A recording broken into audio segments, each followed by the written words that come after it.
Good morning, beautiful people. It is Tuesday, April 14th. We can't thank you enough for watching or listening wherever the hell you may be. Big day, big day. The XFL filed for bankruptcy and is officially for sale. Who's going to buy it? Maybe Christian McCaffrey, who just got broken off. The WWE was deemed an essential business by the Florida governor. Big news for Vince McMahon. And Jordan Palmer will be joining us in the second hour, along with Raheem Mostert in the first hour. Massive Tuesday. We want you to join us, 1-833-622-3331. And, there ain't much else to do it, but to do it, Evan Foxy, please play some handsome son of a bitch, Chase Rise. It's the perfect occasion for a little vacation from the heart of the nation. Not your medication, 2 hours of magic. Let's give it a go. Ladies and gents, it's the Pat McAfee Show. It's the Pat McAfee Show.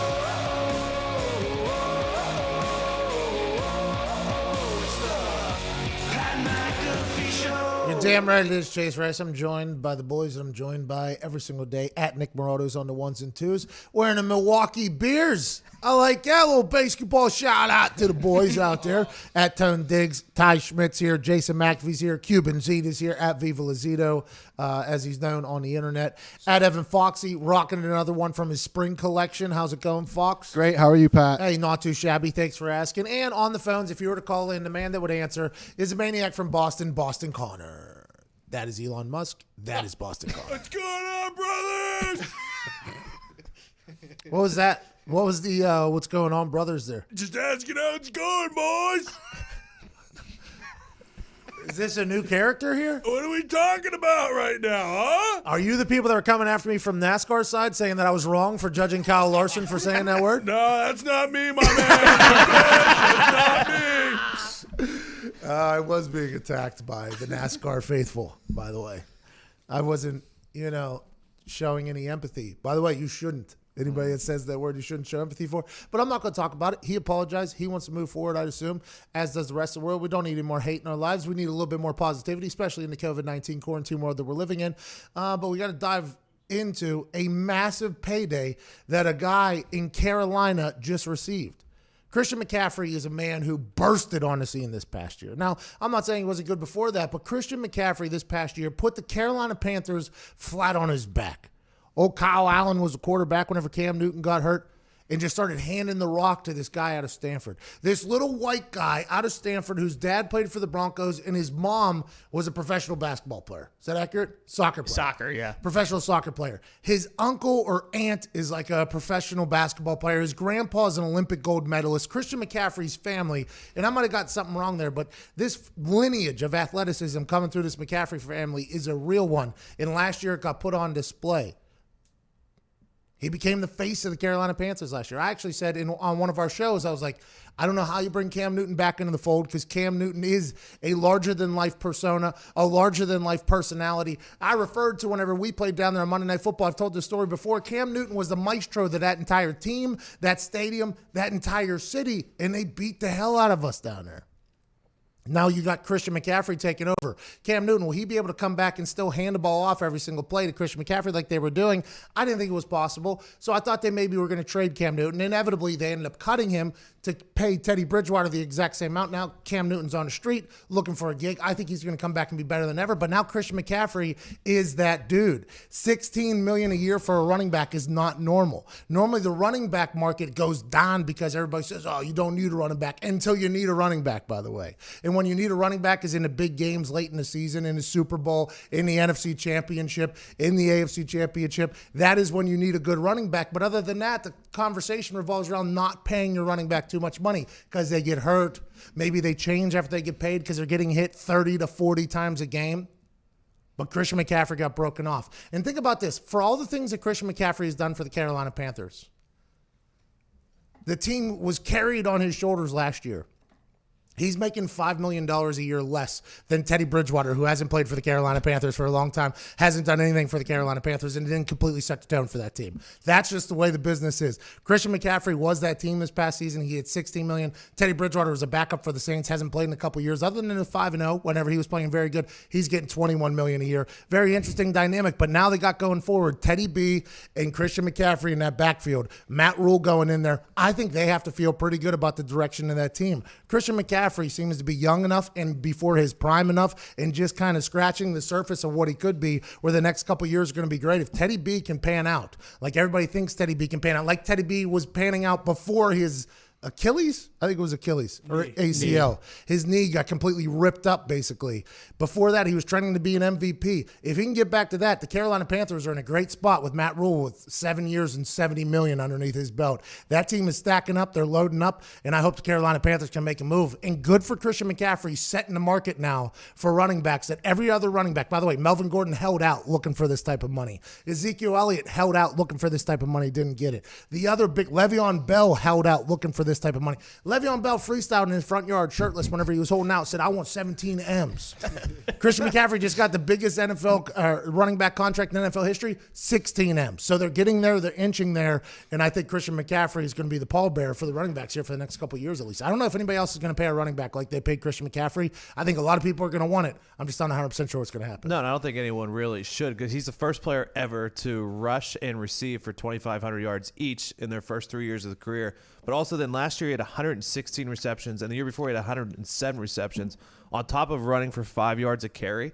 Like, I mean, he was an animal. He's not a normal running back. You're not going to pay a normal running back this, but he does so much more. Well, Derrick Henry's not a normal running back either, right? Derrick Henry got franchise tag. He signed his franchise tag, by the way. So he will be back with the Titans. But now that Christian McCaffrey set this, if Derrick Henry has any season like he had last year, after his conversation he had with Eddie George, look for that same number or maybe even a little bit more of being expected by Derrick Henry, and he would deserve it, by the way, especially if the salary cap is going to continue to go yodelly, yodelly, yodelly, yodelly. That's what surprised me the most was like, you look at it and it's just such a striking difference between what McCaffrey is currently making and what Henry is making at like the franchise. I mean, he's like the 4th or 5th highest paid running back in the NFL right now. It's crazy. Well, the franchise tag is the average of the top 10. 10 million, I believe. Top 10 salaries at that position. So, or whenever I was coming out, it was top 5 because I got franchise tagged. It was kickers and punters. Top 5 was all the kickers. So I got the average of the top 5 without bonuses. So I guess franchise tag now I was told is top 10, maybe top 5 still. I'm not 100% sure. But yeah, $16 million a year is a massive number for old Christian McCaffrey. And he has a Stanford brain. Mm-hmm. So if he's like Andrew Luck always knew that he was probably the top architectural engineer prospect on earth if he wanted to retire ever. I'm sure Christian McCaffrey has some other business ventures going on where he's doing very well. Happy for Christian McCaffrey. Good for him. Good Irish kid. You know what I mean? Will Derrick Henry get paid like McCaffrey even though he can't really catch and play wide receiver the way McCaffrey does? Well, I mean, very interesting shots you just took at Derrick Henry. I'm just checking what's going on, brothers. Well, a lot of people who are on Derrick Henry's side would say, did the Carolina Panthers run to the NFC Championship on Christian McCaffrey's shoulders last year? Derrick Henry basically could say King Henry carried that team. Now, granted, Tannehill got dropped in there, and it was a spark immediately. That is so damning for Marcus Mariota, who just got paid $8 million a year, I think, by the Raiders, which is wild to me. As soon as Tannehill got in there, that team just completely took a direct left turn and started arrow trending straight up as opposed to being flat, which is what they were. So Tannehill gets broken off for that. They don't pay Henry. They only franchise tag him. That's how the running back position is viewed, though. I don't know why. I have no idea why. We have a lot of friends that are running backs that come on. Raheem Mostert's coming on the show today. I love the running back position. Joseph Adai was one of my biggest mentors when I was in the NFL. I love the running back position, but it never gets treated the same way as other positions that are very important. Never gets treated as wide receivers get treated. Never gets treated as tight ends get treated. Never gets treated as DBs get treated. Quarterbacks get treated. It's always running backs always get treated in a certain manner because they take so many hits, and you never know when it's going to happen when they're not going to be around anymore. You know? That's what I was thinking. That's why McCaffrey can get this amount of money, but I don't know if I would pay Derrick Henry because Christian McCaffrey had 100 more catchers than Derrick Henry this year. Yeah, that's quite a all-terrain running back. But Derrick Henry put the team on his back to the AFC Championship. Anybody going to talk about that? Huh? Oh, me? Oh, I still don't think. If he catches the ball 100 more times and they don't go to the AFC Championship, does it matter? Well, I mean, they probably win the Super Bowl if he catches the ball 100 more times. I don't know. That was funny. Some of that Elon Musk tree getting up to that redneck brain you got up there. Yeah, something's going on in here, brother. I like the sleeve on the head. Yeah, I was cleaning out the room, so I had a few extra shirts. I Oh, you were cleaning. Yeah, it's about time. We're moving out, so I have to. I mean, there's no choice, really. You're not moving out. We're moving out. No, you guys got kicked out. Moving out. You guys got kicked out. Moving out.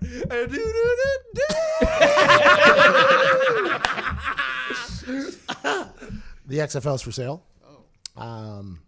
Bankruptcy was filed by the XFL. And for those that don't know, bankruptcy is a way to not have to pay anybody that you owe. And that's a way of saying our business is over and we can't pay you. We can't afford to pay you. So we are filing bankruptcy. We apologize. Normally, whenever you file bankruptcy, though, you then get set up on a plan to pay people if you ever can. Now, granted, Alpha Entertainment was the company that was created to run the XFL, even though WWE does come out in filings, own 23.68% of Class B stocks, which I don't know if this is the right show to break all that down. But anyways, the Alpha Entertainment Company, I would assume, is the one that went bankrupt. They claim bankruptcy. So if the Alpha Entertainment ever does anything that makes money again, their money goes to a list of creditors that was listed out in this bankruptcy filing. And some of the numbers are very interesting to find out who was paid what by this XFL. Bob Stoops, obviously Vincent Kenny McMahon. Here's the ownership things. Go to the next one. Next slide. Here it is. So here are people and what they are owed, which is very, very intriguing. Robert Stoops there, number 3 on your thing. employee contract, he is owed $1.083 million. Okay. So Bob Stoops, I don't know what he was paid during the season, but he is still owed over $1 million. I think the average contract for the players was about 70,000 or something like that. Yeah, something like that. Very, very interesting. Very, very, very interesting. Then you go down, Mark Trestman, number 7 there. They owe him $777,777. Once again, I think the players average like $70,000 a contract or something like that. The coaches were getting paid. As you go through here a little bit more, number 9, Jonathan Hayes. He's owed $633,000. He was of the St. Louis Battlehawks. He should have been paid more, by the way. Those St. Louis stadiums were absolutely electric. Winston Moss of L.A.'s owed $583,000. Kevin Gilbride, $583,000. June Jones, $583,000. James Zorn, same amount. I mean, there is a lot. The one that was also interesting, D.C. Stadium, for venue costs, they owe them $316,000. Did they pay no bills while the season was happening? How did this all... What is $316,000 for the DC Stadium number 18 there? Do they just, how many rentals is that? Can I rent out that stadium? How many times can I rent that stadium for $318,000? I have some questions. And how much is the XFL for sale? And if I buy it, what do I get? Do I get the jerseys? What do you get if you buy the XFL right now? Do you get the jerseys? Do you get the social media handles? Yep. What do you get if you buy the XFL right now? And also, is this going to be an auction? Where is Meekum going to run an auction? Do I get in on it? Like, how do I buy the XFL? This is something that I think we should definitely think about because I have no idea what we'll get. But I think that should be explained. But once you start going, Something Inked is a good Something Inked in Nashville, Tennessee. I'm sure they love that their address has just been kind of run out here. Something Inked. Will somebody look that up? What Something Inked is? Is that a tattoo parlor? They owe them $355,000. Something Inked, and then MetLife Stadium, they owe them $368,000. What is Something Inked in Nashville, Tennessee? Pretty pumped up for this. Looks like they make products like T-shirts and those battle sticks and tote bags and hats and stuff like that. A lot of those battle sticks out there at Cocaville, man. St. Louis Battlehawks, man, they were hammering that stuff.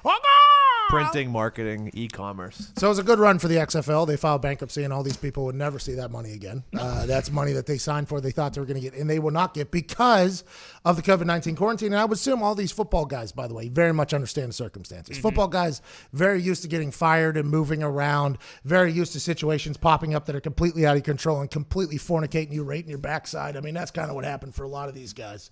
I would assume everybody is very much understanding, like, hey, Oliver Luck, we appreciate what you did here. You gave it a great run.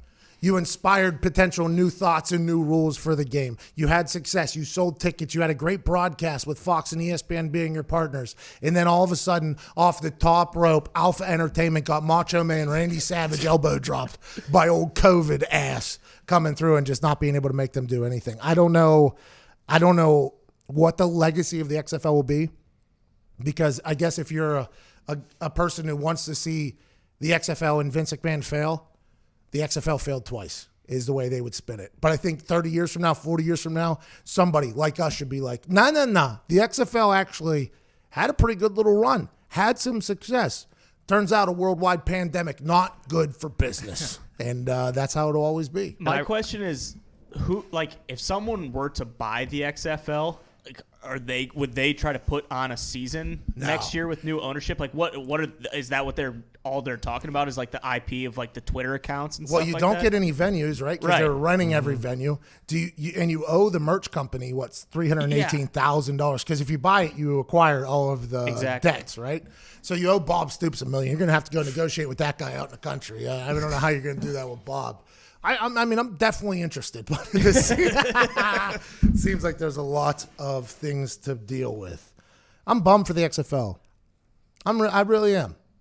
Now, granted, I didn't love calling it, right? I did not love it because the fall season right into it. I didn't like the setup for me personally, but I watched it when I was at home. I enjoyed watching football. I didn't think it was NFL caliber football, which nobody expected it, but I thought it was good football. That's the difference between the XFL and the AFL. I thought the AFL was garbage football, and I think they would even say the people that were attached to that was like, yeah, we had bad football. The XFL had some good football. There was a lot of bad, but there was some good football. It was broadcasted well, and I enjoyed it. But boy, rest in peace to that thing. And also, T's and P's to any plans these guys had for this money. And it's somewhat served its purpose because how many guys are going to get an opportunity in the NFL now, either get drafted or got signed by someone. Agreed. So. Concur. What were you going to say? That's what I wanted to see season 2, how they rebounded from like 30, 40 guys going to the NFL, like how they were going to make up for losing like their best 2 quarterbacks. I wanted to see what they were going to do. You know how on draft night, or on draft day, on the last day of the draft after the 7th round, undrafted free agency is just a wild, wild west.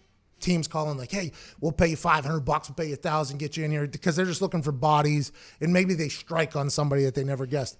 I assume the XFL would have been very, very active after the draft. Like that undrafted free agency wouldn't only been calls from NFL teams. It would have been calls from like Bob Stoops, like, hey, how about you come down and play for Dallas or Houston? Why don't you come on down here and play for the Renegades? You know what I mean? Instead of going there, we can't offer you that, but we can give you another year of learning, another year of building, and then you could come join us. I think that would have been a massive day for the XFL. I think that's how they would have had to pluck their people. Wouldn't let and now, granted, that is the people that the NFL didn't think was good enough for 250 picks or something like that. So that's number 251 in the NFL's eyes, who you are scouting from. So at some point it's going to deteriorate, but then you got to bank on those vets who kind of get pushed out of the practice squad years, which is 3 years. I think they would have been able to figure it out, but worldwide pandemic is not good for any business. Not good for any business. Let's go over there to Garrett in Massachusetts. Garrett, are all mass holes the same? Hello? Sounds like it. Yes. What do you want to talk about, brother? I can't. Pat, How does it happen? the question that I have is, with all this, everything going on with the draft, are we going to have a repeat of the 2003 draft when the Vikings missed their draft pick? I think there is a chance that people are going to need a delay on their draft pick. I think there's going to be a chance that Roger Goodell is going to lose connection with somebody from his basement and not be able to announce the pick. I think there's going to be a moment where they're going to like, we're waiting on Roger Goodell to get the pick. We know their time expired 5 minutes ago. We're still trying to figure. There's going to be something that's going to happen. Anytime there's unprecedented things, unprecedented problems are going to pop up. That's just the way it goes. If you're not doing something normal, something abnormal is going to happen. That's just ipso facto. And I'm pumped for it. I think that adds to the allure of the draft, by the way. The NFL is going to hate it whenever it happens. ESPN's going to hate it when it happens. The NFL Network's going to hate it when it happens. But it's inevitably going to happen. And I think it's better for like my anticipation of watching. Like, all right, what's going to go wrong? And me and AJ Hawk will be live for a primetime draft special. Slotted guest during the first round of the draft that we have, Aaron Rodgers. Aaron Rodgers, one of the biggest stories in draft history whenever he was sitting back there in that green room. Not happy. He was not happy back there. Heard of him? He waited a long time.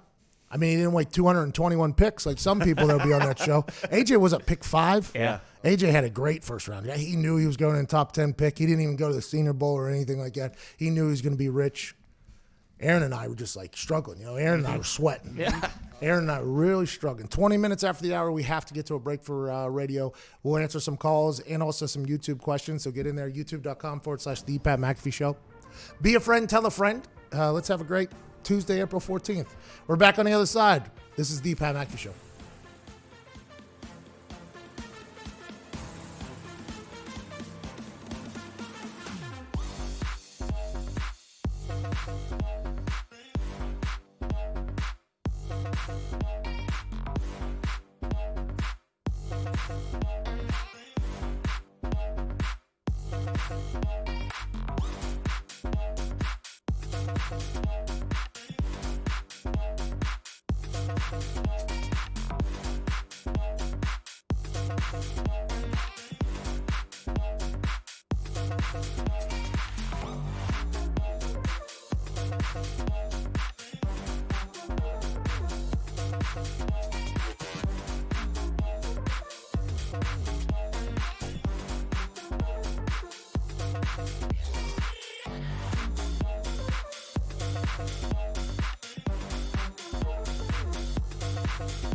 All right. How's everybody doing on the internet? Pretty good? This is a wild time to be alive. Can't talk about it on radio because, you know, Dance Monkey, it's sports and stuff like that. But what's that? It's legit. I know, just the way it is legit. You know what I mean? Can't do it. But it's fucking insane. I went home yesterday or whatever. Sam's just hanging out, and we started talking, explaining this time to humans in 15 to 20 years from now is going to be terribly fucking difficult, I think. Like, yeah, couldn't go anywhere. What do you mean? Like, you guys didn't have food? Well, we had food. Yeah, we went to the grocery store. Did other people go to the grocery store? Yeah, everybody went to the grocery store. Was everybody just fingering all the produce and stuff like that and all the other? Yeah. But you guys couldn't go anywhere else? No. Couldn't have social distance. It's like we had to lock ourselves in our house. Why'd you have to do that? Well, there was a literal disease that was just bebopping around from people's mouths and faces to other people's mouths and faces and then killing them without anybody even knowing what the fuck's going on. They called it the invisible enemy. But you could go to the grocery store. Yeah, no problems at the grocery store. Oh, that makes sense. None of it makes sense. And it's a wild time, and it'll be impossible to explain 10 to 15 years from now. But I feel like there's a chance we got that titty going back down this way. I think there's a chance the titty's going It back is. down. I hope so. All things considered, people are handling it pretty well. I know. You thought there'd be like some riots, maybe some arrests here and there. It seems like it's pretty calm. There's a lot of killings happening. I guess there's a lot of shootings happening. Really? Yeah, there's a lot of shootings happening. I think one was potentially the police chase that we heard yesterday. Indianapolis, there's been a couple killings. There's been a couple shootings and stuff like that. But you got people going stir crazy, I'd assume. But I thought more people would be because, I'm an antsy dude. I'm a homebody naturally. But at least like having the option to potentially go somewhere. If I want to go watch a movie or go do something, I like having that option. I think the restraints that have been taken, choked out of us. I think that is kind of the part where I am personally struggling with whenever we leave this office. It is. It's a mental mind fuck because I'm the same way. Like I don't necessarily want to go do anything on the weekends, but like when you don't have any option to do anything but sit at home, it's like, okay, this is fucking getting old. Like, but hey, we are powering through. And we're on the downside of the booby. Flatten the curve. I wish you was a little bit smaller breasted, but we're trying to flatten the curve. Flatten the curve. Wild time. Let's go to we got 1 minute. Zito, I don't think we have enough time to do an entire there's a couple questions in there if you want. I don't think we can do the entire open though, because we're gonna get back to the radio. Yeah, 32 seconds is a long time. Every once in a while, we like to dive deep into YouTube comments for YouTube questions. YouTube questions. You gotta hurry up, Z. All right. Oh, jeez. Hold up. It went away. And thoughts on Lamar Jackson's chest tattoo? Incredible tattoo. I love Lamar Jackson. I actually wait till you see what I did with him in the Madden tournament if it ever airs. Me and Lamar boys, big trust, great tattoo. That took a lot of time and a lot of pain. I'm happy for him. The MVP is going to be back. And that was YouTube question. YouTube questions. Cut off.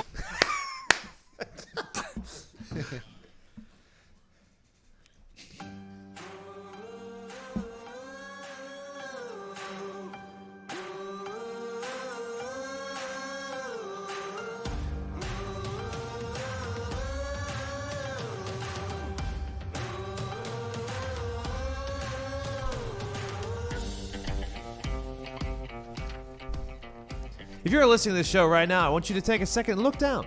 When was the last time you shaved your junk? It's been a while, don't lie. Let's take a second to thank our sponsor Manscaped for holding you accountable to get rid of the funk and shave your junk. Manscaped is the only men's brand dedicated to below-the-waist grooming and hygiene. Manscaped is forever changing the grooming game with their Perfect Package 3.0 Essentials Kit. The perfect tools for your family jewels. The Perfect Package 3.0 kit comes with a new and improved Lawnmower 3.0 waterproof, cordless body trimmer, and a ton of other liquid formulations to round out your manscaping routine. This third-generation trimmer features a cutting-edge ceramic blade to prevent manscaping accidents. Millions of balls are about to be nick-free thanks to Manscaped's advanced skin-safe technology. When you purchase the new Perfect Package 3.0 kit at Manscaped.com, you get the biggest bang for your buck. Subscribers get a new replacement blade refill for your lawnmower trimmer delivered to your door every 3 months, making sure your trimmer always stays fresh and clean. For a limited time, subscribers get not one, but 2 free gifts: the Shed Travel Bag, which is a $39 value add, and the patented high-performance anti-chafing Manscaped Boxer Briefs. This is the perfect package for your perfect package. Get 20% off and free shipping with code AMERICA at Manscaped.com. Do yourself a favor and always use the right tools for the job. Get 20% off and free shipping with code AMERICA at Manscaped.com. That's 20% off with free shipping at Manscaped.com. Use code AMERICA. Your partner, your body, and your balls will thank you. You're damn right. Shout out to Manscaped. Code America. If you're international, I have no idea if they shipped you or not. Just type in our country's name and you'll get a deal on stuff to shave your junk. Welcome back to the Pat McAfee Show. Speaking of junk, Mel Kiper put out his. Hey, Mel Kiper did not deserve that. He ruined my draft day and probably a lot of other people's. But I'm intrigued by this profession of kind of sorting through your contacts and the people that you've known in the business, and maybe scouts that you've had a chance to build a relationship, reaching out to them, kind of getting some info, gathering some info, listening to what other people hear. We heard Peter King last week said whenever he hears Mike Tannenbaum talk about the Dolphins because of his former relationship with the Dolphins and Ross and being a GM down there, his ears perk up and he listens. And when Tannenbaum said that there's a lot more interest maybe in Herbert than there is in Tua because of the injury issue, well, that's what Peter King referenced. That's what a lot of other people reference. Mel Kiper reflected that in his latest mock draft, where he had Tua falling to 6 to the Chargers and Justin Herbert, the 6'5" athletic quarterback from Oregon, to number 5 to the Dolphins. Isaiah Simmons at 4. Jeff Okudah to the Detroit Lions. The Redskins with Chase Young. And obviously the Bengals with Joe Burrow. Speaking to us in the second hour, by the way, will be Jordan Palmer, who is currently training Joe Burrow. We will talk to up at length about that, I'd assume, and the other quarterbacks. And everybody's kind of up in arms with the Miami Dolphins and the Los Angeles Chargers in the thought that Tua could potentially fall to 5 or 6. And if Tua falls to 5 or 6, will he fall far enough that the Patriots can maybe make a move from number 23 all the way up there? Can the Patriots package together something to get a jump up to number 5 or to number 6 and potentially pull Tua up into New England if they're not 100% sold on Stidham? Now, Bill Belichick was in an interview, a press conference, and he said that Matt Castle would be a good example. We geared everything toward what would be best for him. Now, Matt Castle won 11 games with the Patriots whenever Tom Brady was out. He then got broken off like 60, 70 million to the Kansas City Chiefs, and he absolutely stunk at football for them. So I think what Bill Belichick was saying, like, hey, here's a good example. You remember this dude that we had win 11 games, and then he couldn't win anywhere else? Yeah, great guy, great backup quarterback, but he left, he stunk. Just like we have always geared everything for what is best for Tom to help our offense, I don't really see that changing regardless of who we have. So if that's Stidham, or if they potentially get into sweepstakes to get one of these quarterbacks, the world would burn, which is what Bill Belichick has been doing for a long time. But I think if you listen to anybody right now, you're an absolute stooge because everybody's lying about everything right now. People want Tua to fall potentially if they love him, and maybe people like Air Bear, so they're trying to undersell him as well. This is all smoke and mirrors. This is all lies. And let's assume that something crazy happens in those first 5 picks. Somebody's going to be sitting at their house with their internet on their Zoom, maybe taking their iPad to the dumper, and they're sitting there and they get a little crazy, they get a little twitch, and they go, I want to trade it in top 5. Here we go. I could see Jim Irsay potentially making some awesome move. I want to get up into the action. Just something could potentially happen because this draft is going to be different than any draft ever, and I'm excited to see where Tua falls. Tua in LA, by the way, would be great for the Chargers. There's a face. Air Bear in LA would be great for the Chargers, by the way. He's tall, he's athletic, he can learn from Tyrod Taylor. He seems to be attractive and cool, which is very much something you need. Pac-12 out there. All anybody has to do, though, to build a fan base, by the way, just win, baby. That's all you got to do. Speaking of just winning, this team was damn good. And this man was a massive part of this team making it to the Super Bowl. In the NFC Championship, this guy rushed for 700 yards against the Green Bay Packers. Ladies and gentlemen, Raheem Mostert. Raheem, how's it going? Are you still tired from that NFC Championship game where you ran for 2 miles against the Green Bay Packers? No, I'm good actually. It finally caught up with me. I got some rest and everything. So especially this quarantine life is getting a little hectic. But some rest is reassuring. So they I forget who it was. I think the Checkdown put out a video of gunners making tackles. And I saw somebody, one of your teammates, was like, you got to at Raheem Mostert here. I had no idea that you were a special teams monster before you took over the world in the NFC Championship. Is that kind of where you had to earn your stripes, obviously? Oh yeah, you know how it is, man. That's definitely how I earned my stripes. Just going out there day by day, week by week, and just putting in the grind on special teams to just help the team out, the best way I possibly can. That even started at Purdue when I was down in West Lafayette. So, I've been doing it for years, and it's just been one of those things that I've caught on, and I've been great at it. Boiler up. Whenever you do have that NFC Championship type game, where I don't know what your exact numbers were, but it was forever. You ran for forever. You guys put up 186 yards before contact. I mean, it was just an absolute dominant performance. At night, whenever you're realizing, as a guy who had to be a special teamer and grind your way, and then in the biggest game of your life, the NFC Championship, you explode. What was the thoughts that you were having that night about yourself, the team, and everywhere you've been?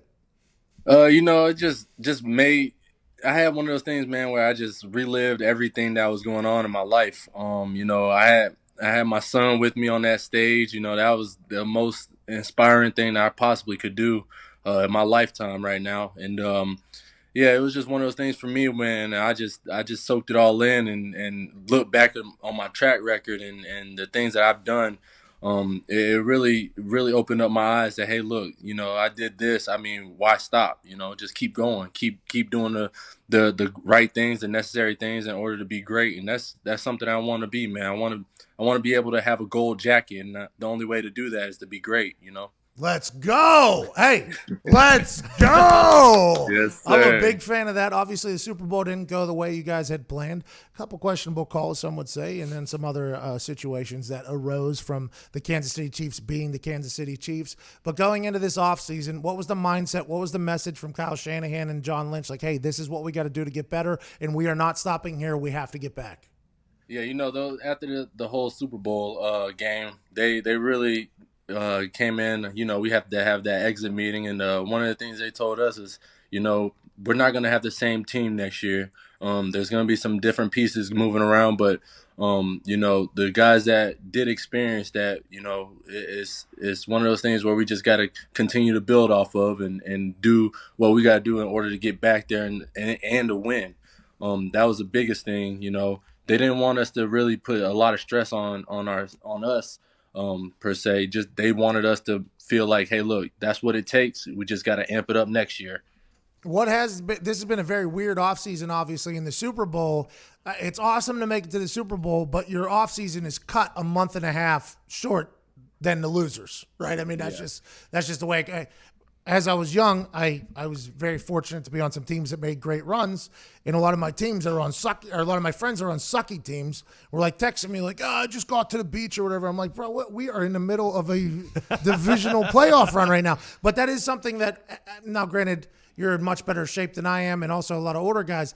Just like it's so impressive that LeBron has been able to go to finals because you don't have that much off season. But now with this quarantine, how are you making yourself better? Are you using it as rest, or what is Raheem Mostert doing to become a better player during this entire crazy time? Yeah, throughout this whole quarantine, man, it is really changing how I usually do my routine during the off season. But one thing that I've managed to do is condition.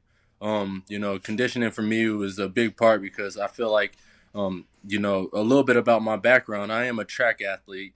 I run track as well. And, it was one of those things for me where I just wanted to stay healthy, man, stay fit. And the only way by doing that is to run. You were running hundreds against the Packers. Yeah, exactly. Straight up, wide open. Just the defense coordinator for the Packers got an extension after that game, but you were running hundreds against them. What was your race? I ran 100, 200, 4x1, 60 meter indoor, and the 4x4. Did you run at Purdue? Yeah, I did. Oh, so you were like fast. Yeah. I mean, 4-time Big Ten champ. Oh! I didn't know that. Indoor track? 2-time indoor, 2-time outdoor. Damn. Yeah. Well, Big Ten's power football, Yeah. What did you run? How fast? My fastest time on the 100 is 10:15. 20. Is that 100 yards? Pardon me? Is that 100 meters? Mm-hmm. Yeah, 100 meters. 10:15? That feel like that is fast. That's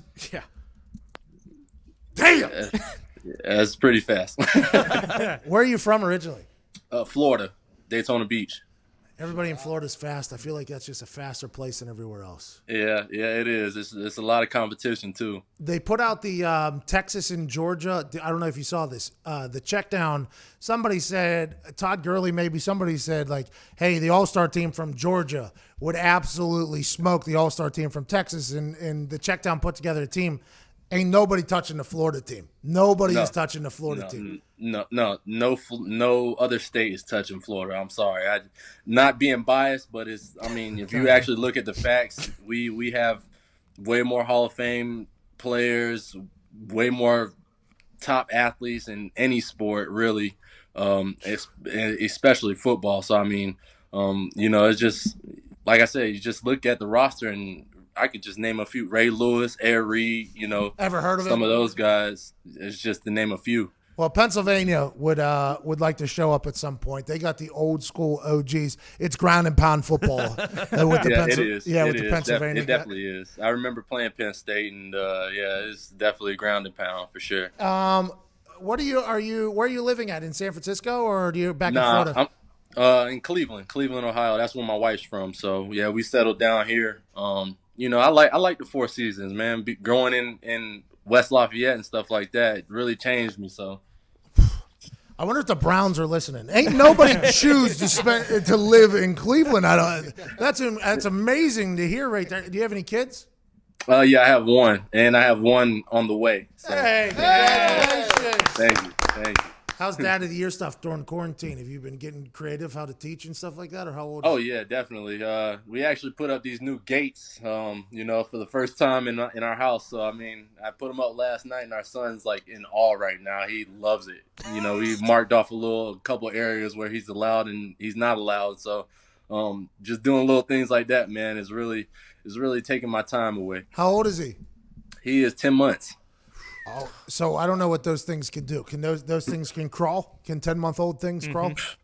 Yeah, he skipped the crawling phase. He only crawled for like probably half a month. Now he's just full on blown walking everywhere. And it's just, you got to chase him around like crazy. That's because his dad runs a 10-1-5. My kid's gonna be crawling for a year and a half. Yeah, drunk like his dad. How do we get him out of here? Well, I can't thank you enough for joining us, man. Hell of a year last year. Can't wait to watch you build on it. Oh, yeah, I got to, man. That's one of the things I've been thinking about this whole time is how can I build on it? And it takes little things like learning from – I hit up the guys at the 49ers, the video guys, and I told them, hey, look, send me some LT videos, I just want to see how he runs and just little things like that to watch extra film. Frank Gore and how he ran and stuff when he was at the Niners and what he's doing now is unbelievable. But just little things like that, man, to try to keep my mind focused and as we going on to this next season. Do you write out your goals or anything like that? Yeah, I did last year. I actually surpassed 3 of them. In one game? No, not in one game, just in the whole season, man. So I got bigger goals this year, and I got to sit down and write them down again. And what I usually do is I write them down, and then I like to post them everywhere around my house or apartment, wherever I'm at. So that way it's just when I wake up, go to brush my teeth, I look at the mirror, and bam, there's my goal. I write with a dry erase on my mirrors and stuff. And I think if you can speak something into existence, because whenever you openly say something, now you're putting pressure on yourselves to account for that. And I think it's a real thing. Oh yeah, that's definitely it's all about a mind game, man, and it's really one of those things that helps you get into that mode of how you're gonna accomplish your goal. So, all right, let's hear one of them. We're gonna write it down. One of my goals right now. Yep, Raheem Mostert would like to. Let's see. Win. One of my goals will be to get to the Pro Bowl. Okay, here we go. For special teams. Oh, you want to? Hey, that's gonna be tough. Who is it in the NFC? In the NFC. Actually, Cordell Patterson and the rookie for the Saints made it last year. All right, so special teams for Pro Bowl. Okay, we're gonna write that down. I'm literally writing it down. Next time you come on, I'm gonna remind you. Oh yeah, you got to remind me, man. Yeah, but don't get too big of a head if they start giving you the ball early. They start giving you the ball early, they might take you off special teams, and I don't need you to lose sight of this goal here that we just wrote. Oh yeah. That's one of my goals. That's always been one of my goals, man. Just as being a special teams player, man. That's what I always wanted to do, is just to play special teams at the Pro Bowl. So it's not easy. There's only one per side. I mean, literally, and Slater's in the AFC. I mean, that's just the way it goes. Slater is the guy. The NFC used to have Justin Bethel, but now he was on the Patriots there for a little bit. Yeah, I had a question because he was talking about getting carries earlier. You guys basically have like 4 potential starting running backs in that running back room. What's that like as far as getting carries and stuff like that? Are you guys all friends? You rooting for each other? What's that like? Oh man, we're always rooting for each other. We want the best man. We want the next man to get his carries, and there's no greed or anything like that in the backfield. I love them boys, Tevin, Jet, Jeff Wilson, and even Matt. We all just bring a unique difference in the scheme, and that's how we accomplish what we want to accomplish as a whole group. And a lot of people like to sit here and say those things about us, saying, "Hey, look, how do you feel about him? Like, are you mad? Are you pissed off?" I'm like, no, I'm actually excited because I want to see him thrive. I want to see him go out there and help contribute towards the team goal and to help us get to that Super Bowl. So I mean, that's how we are, man. We're family. We don't see it as I'm gonna get my carries. It's all about me and mine. It's more of we and us. That's why your guys' team is good, by the way. That's why Jimmy G can only be if he's asked to only throw the ball 8 times, somebody else is dominating. That's why the Niners are good going forward. I think that is a massive quality that can't be undersold. Yeah, like I said, if you see everybody on that roster, man, I mean, even think about the tight ends. We got Ross Dwelly, we had Selig, and we had George Kittle. I mean, it was like those 3 guys right there. They wanted to see each other thrive, and then you had the receivers, E-Man, you had Kendrick Bourne, you had freaking Debo. So I mean, all of those guys, Dante Pettis, Marquise, they all wanted to see each other thrive, man. There was no backstabbing or anything like that. Before we let you go, because we have a hard out we have to get to here, you think Antonio Brown would be able to come into your culture? I'm not too sure. I mean, from what I've seen, from what I've heard about around town, is he's actually a good guy. He's a really good competitor, and that's what it takes to win. But like I said, you don't necessarily know the guy until you actually meet him face to face, and that's one thing that that I try to implement in me reading somebody is, okay, let me see how they are in person, because in person may be different than on camera.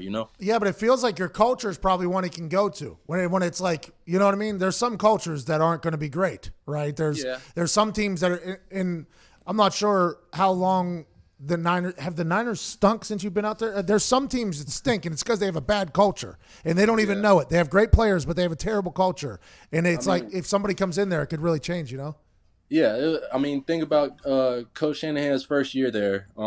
It was my second year with the Niners. I was there with Chip Kelly, and the complete turnaround. It was kind of different. That first year Shanahan stepped in the scene, it was like, hey, look, this is what we got, and we're gonna make the best of it. And everybody was with each other. Everybody. It's like how we are today. That's how we were able to build that Super Bowl team. That's awesome. We have to get to a break. I can't thank you enough. Enjoy your time over there in Cleveland. Can't wait to see your 10-month-old be more athletic than me, probably in a month or so. Yeah, the way he's walking right now, boy, I'm telling you, he might be all-star in all major sports. It's unbelievable. Well, he might be a Cleveland kid. That'll give him some grit, but he's a Florida boy at heart. You play golf too, don't you? Yeah, I stink at it. Do you? Oh, you do? Man, because I'd have my son come out there and whoop your tail. All right. All right. Ladies and Raheem Mostert. Cheers, man. We got to get to a break. This is the Pat McAfee Show.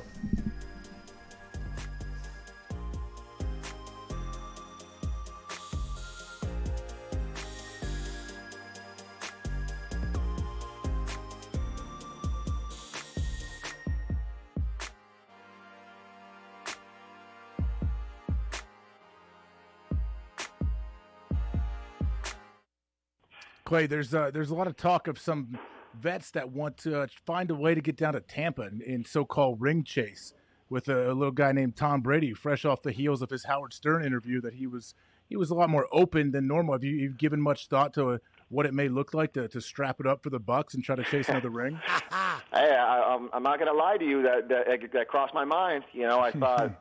I think football is a little more difficult to ring chase. I mean, I know where you're going with this, but ultimately, his track record says that the Bucs, should be the team to beat in the NFC. So we'll see if there's any interest. I know they've got a stud out there rushing off the edge. But, like we talked about earlier, we're just sitting tight, and hopefully something comes about with a quarterback in the likes, or, in the same ballpark as Tom, and we can make another run at this.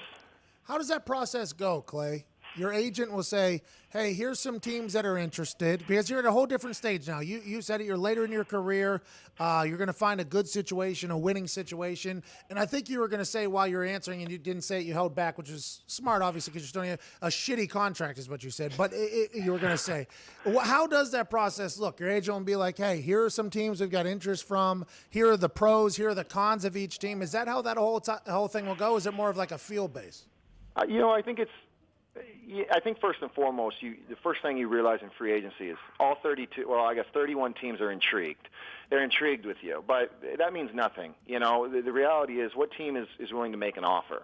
And then once you have an offer on the table, or you agree to, a price you're comfortable with before signing on the dotted line, at least for me, I speak with my father, who's, obviously played in the league and had, some success doing so. I speak with my wife, people close to me, just to, see if it's the right move, because, I would say deep down I know what the right decision is, but I want to get the input of the people closest to me, who are going to be a part of this. I mean, because, my wife picks up the slack during the season with the 3 kids, and, she's up in the middle of the night with the kids, taking them to school, and if we were to go to a new city or state, with no friends or anything along the lines, it makes it more difficult for her. And you got to look at the quality of life and living. And AJ, I know you went to Cincinnati, after Green Bay, and I have to think, a large part of that was to be closer to home, growing up in Columbus, right? Dublin, somewhere around there. Yeah, they stink. Don't go to Cincinnati, Clay. Well, I was speaking on behalf of AJ. But, okay.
Welcome back to the Pat McAfee Show. Ladies and gentlemen, it is time that everybody waits for the Granger story with all the glory, the one that got it done, brought to you by our friends at Granger, who have everything you could possibly need when it comes to office supplies. Diggs, please tell us the story of the decade, potentially. So in New Chicago, Indiana, the first stimulus check started going out this weekend, and Charles Calvin, he's a volunteer firefighter in New Chicago, Indiana. Nice. He's supposed to get $1,700 from the government for a stimulus check, and he took $200 out of his bank accounts this weekend at the ATM, And then when you get the receipt that shows your balance on it, he had $8.2 million in it. Jackpot! Hey, good for that guy. Finally paid off. Firefighter. That guy, firefighter, putting his life on the line, going out there on holidays like Christmas, whenever the family's gathered. Who's out there on the streets ringing the bell? Firefighters. Who has to leave their family in the middle of the night when there's a little bit of smoke? Firefighters. So the fact that the government said, you know what, sir, for all your hard work, everybody else getting $1,700. Here's $8 million.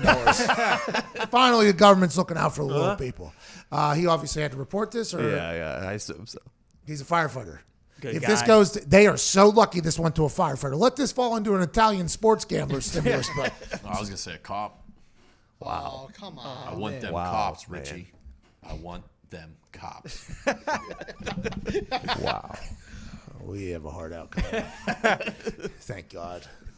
About to get circled. They're like, I mean, come on, is man. that an essential business that McAfee's running down there? Is that an essential operation?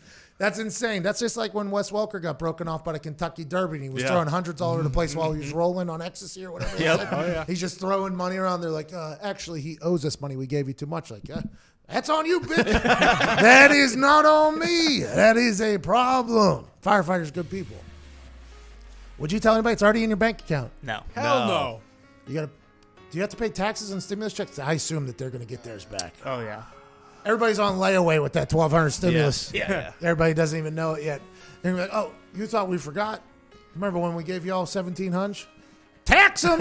You owe us $1,950 whenever you're coming He back. should have at least bought a new car or something right away. He should. By the way, you guys gave me $6 million. Yeah, exactly. That might have been 10.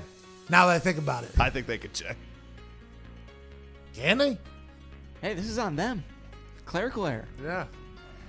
Dot the I's. I would like to know how that happens. I feel like 1,700 and 8 million are vastly different. A couple more zeros in there. And they're nowhere near each. A 7 plus 1, 8. There it is. Carry the 6 O's. There it is. $8 million. We got to go to a break on radio, but we'll be on YouTube still. This is the Pat McAfee Show. Back in the second hour with Jordan Palmer.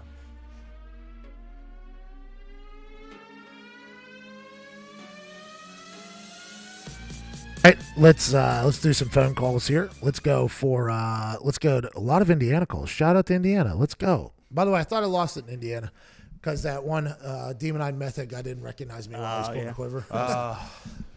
He didn't recognize anything that day. Guy so black in his eyes. That man wanted to murder me with a fake quiver. That thing got headline news. It's insane. And by the way, the next day, cops were chasing a bunch of things. Yeah. Is it any coincidence? I do not think so. That guy is a problem in our society, by the way. He should not be roaming around these streets. Jesus, he's got a bow. A fake one. Dylan in Indiana, what's up, dude? How's it going on, guys? I was wondering what you guys think would happen if, for whatever COVID reason, if the NCAA and the NFL didn't have a football season. What would that mean for the drafts? I mean, what would that mean for me? That let's not think about the draft. What about humans in general, Dylan? If America's sport gets ripped away from them from this, then I think you'll see real problems. Because, by the way, that's not for another 4 or 5 months. So that would mean that our life currently would remain for another 4 or 5 months. I'm not 100% sure anybody would give a damn about the drafts at that point, Dylan. Don't you think it would be about like survival and not going completely mental while being locked up in your house? I was more or less meaning like what would happen with Dylan, do you even Trevor know where? Lawrence. Dylan, what are you doing right now, Dylan? You're out there jamming right now. Well, I'm trying to hear you, but with the music, it's kind of Get out of the club, Dylan. It's 10:56 in the morning. It's in the middle of a quarantine. Well, I was meaning like what would happen if like Trevor Lawrence, would those guys just would they be forced to go back for another year? Or would they still have the option to come out? Okay, great question. They can leave 3 years after high school is the official rule. So they can go play Aussie rules football if they went for 2 years and then come to the draft after doing that. But which, by the way, after America gets introduced to a sport, might not be a bad play for some people to go ahead and get down. They're paying a couple $100,000. They're paying $350,000. You know, it ain't like the XFL paying $50,000 and then $1.1 million to the coaches and stuff. But I think it's 3 years after you go to high school. You have to do it. I just want to let everybody know that when I was a senior in high school, I wanted to go straight to the NFL. I was not happy about it. Looked into it. I mean, how many guys in the NFL are kicking 70-yard field goals? I had questions. I was like, if there's 32 guys that kick 70-yard field goals, that's interesting to me.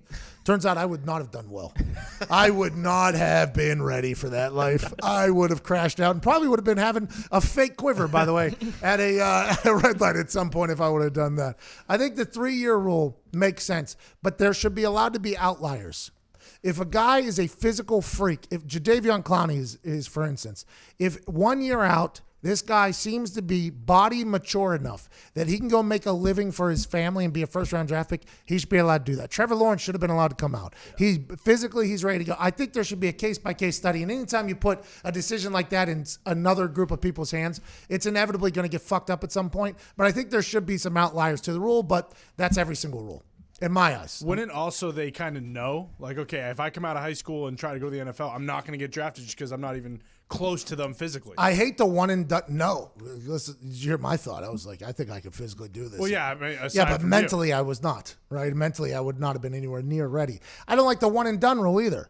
Like Zion, why did he have to go dunk on college kids for a year before going to the NBA? Like, I don't know. I think there are situations that are situational. And if somebody is an outlier or an anomaly, they should be allowed to go make money for their family. If they want to go to college, go do their thing. But if they want to go pro, they should do it. I think it is a smart rule, though, to stop the people who shouldn't do it, who think they can go do it.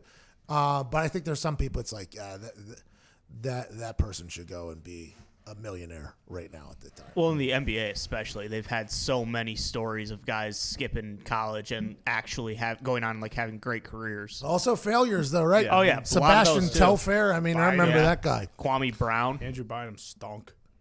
I don't remember Bynum. I remember his name. Bynum was good for his first 6 years. Yeah. I mean, he won 2 titles. Hey, Connor, do a little fucking He had research. Kobe. The game changed. He did not win 2 titles. Kobe did. I'm pretty sure he averaged a double-double. Yeah, go do some fucking research back there, Elon Musk. He was the last one to actually come out of high school, right? Bynum, he might have been. Yeah. Let's cross this one off your list. Windows as a service and updates are a normal part of keeping it running smoothly. We need your help installing this one. Ready? Restart now. Not ready? Pick a time that works for you. Get the fuck off my screen. Remind me tomorrow, dude. I'll do it tomorrow. Well, why is that's what Microsoft does in the middle of a show. Yep. It's being used, one time a day, and then that's when they decide to quit? Mm-hmm. Sons of bitch. Must be union. Must be a union computer here. Let's go to Mark down there in Sacramento. What's going on, Mark? Hey, how's it going, Pat? Not too shabby, pal. How are you? Hey, I'm doing better from last week, buddy. Thank you so much for taking my call. I wanted to get your opinion on the new Colts logo. I like that little Indiana State in the middle of that. That's pretty cool. And then see how smart you think Chris Ballard is getting a known commodity in DeForest Buckner, other than the guessing game that we're all going to have to play in this draft this year. Great question, Mark. I'm happy you called back. Great to chat with you again. DeForest Buckner is going to be a good get for the Indianapolis Colts. In a new secondary logo, I don't think it's that bad. It's going to be a little controversy, though. I guess there is a local high school that has a similar looking logo. So that's going to be something that's going to be handled, I assume, with finances and court, even though the C's seem to be a little bit different. You can see how people could think it was similar from the local high school, but that'll get handled. I like the logo. I can't wait to put it on a hat, wear it on a hat. I'm excited for it. It's a lot better than a lot of the other logos that have come out, but it is still a secondary logo. We're back live on radio in 5 seconds. Oh, my God, I'm so nervous. Oh, fuck. It's the perfect occasion for a mental vacation from the heart of the nation. Not a young medication, 2 hours of magic. Let's give it a go. Ladies and gents, it's the Pat McAfee Show. It's the Pat McAfee Show.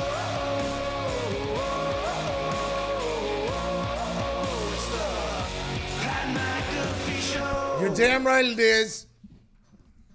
Let's get to a break. At Nick Moraldo, at Tone Diggs, at Ty Schmidt, Jason McAfee, Viva Lazito, Evan Foxy, and White Trash Boston Connor. What's going on, brothers?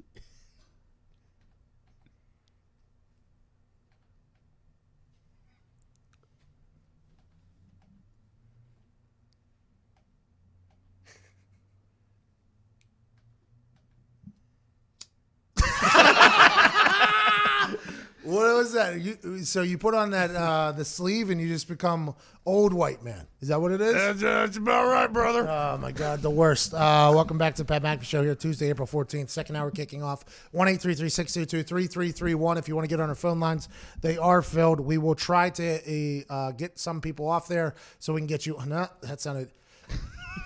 You get it. Jordan Palmer joining us at 11:15. We'll talk to him about Joe Burrow, how the training's coming, how he's getting ready for the draft, what he's going to do draft night and everything like that. He is currently training him out in California in their little quarterback summit group that Jordan Palmer runs. He was on this show, sat on that couch with Rich Eisen, I believe, and went through. He's also training Mr. Love. I believe he's also training Sam Darnold and a bunch of NFLers. Did Stidham too, right? Yeah, I think he's got Jared Stidham as well. Yeah. We'll talk about him potentially preparing to be a starter now all of a sudden. Bill Belichick had a press conference just yesterday. I believe it was a Zoom press conference. And the way Bill Belichick conducts interviews is something, it's like watching an artist paint. It's absolutely incredible. The way he conducts it and controls the narrative is next level. He talked about how Matt Castle would be a good example of what they're going to do. They geared everything toward what would be best for him, just like we always geared everything toward what was best for Tom to help our offense. So I don't really see that changing when talking about the next quarterback. Then he was pressed on his relationship with Tom Brady, and here's the soundbite that came out of that entire situation. It would be, of course, impossible to sum up everything Tom did in 20 years into a comment. I meant everything I said about him, and I'm sure we'll be talking about him for years and decades to come. Just curious if you guys had a desire to bring Tom back the coming season. Yeah, I think that's, a lot of water under the bridge. It didn't surprise you at all, him leaving? Again, I think we've covered all that. He did the "We're on to Cincinnati" with Tom Brady talking. I mean, that is just absolutely beautiful. The way Bill Belichick handles press conferences is not something that anybody else could do. He's the greatest coach of all time, so he can do whatever the hell he wants, and he knows it. The "We're on to Cincinnati" has become so legendary because it's a reporter trying to do their job, trying to get some information, and if Bill Belichick senses any weakness or any BS at all from your question, there's no chance he's going to answer it. And by the way, you're probably going to get shunned and made fun of in front of everybody.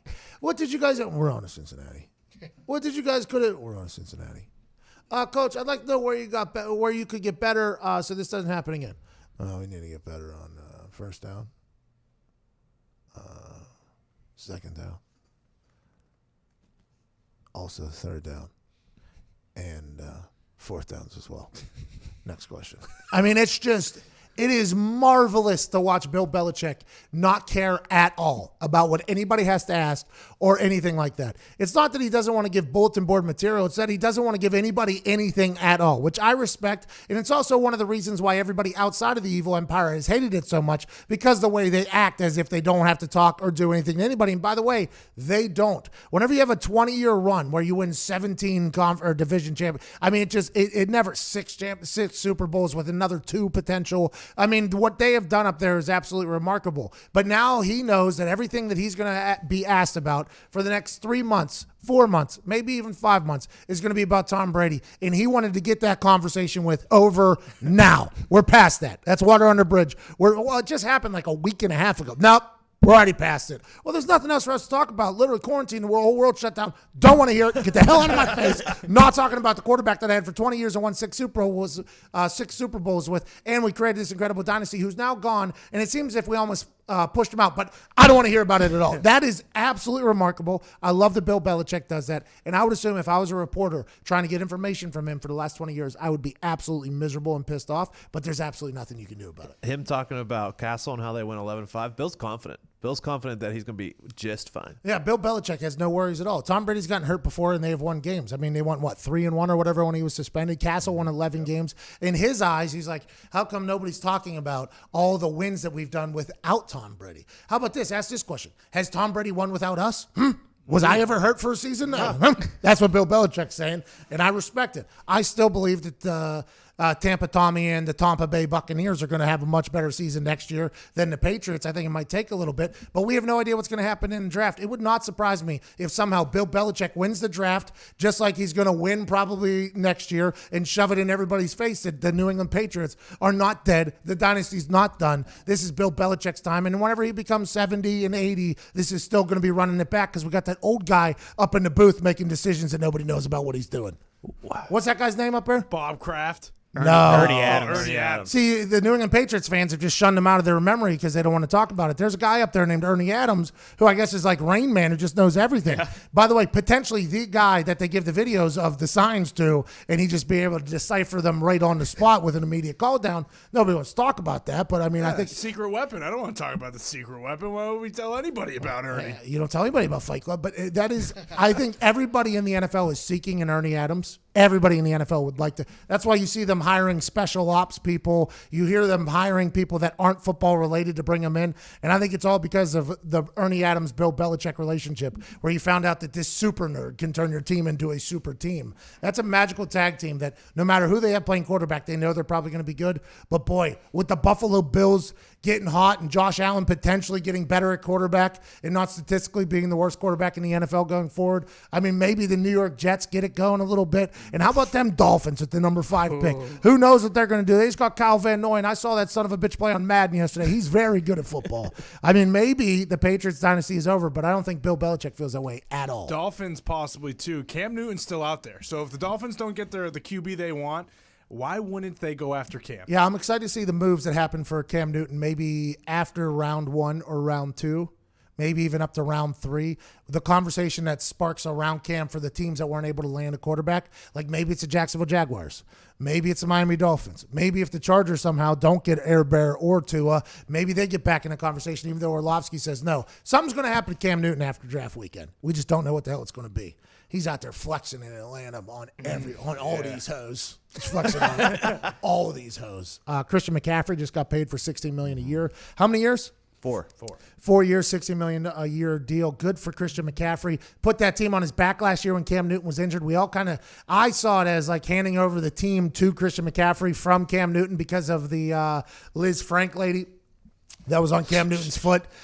Christian McCaffrey is now the Carolina Panthers franchise, which is very interesting. He's been there for 3 years. He was an absolute stud last year, and he's getting paid $5 million a year, less than Teddy Bridgewater, who got brought in for the same exact contract that Cam Newton had.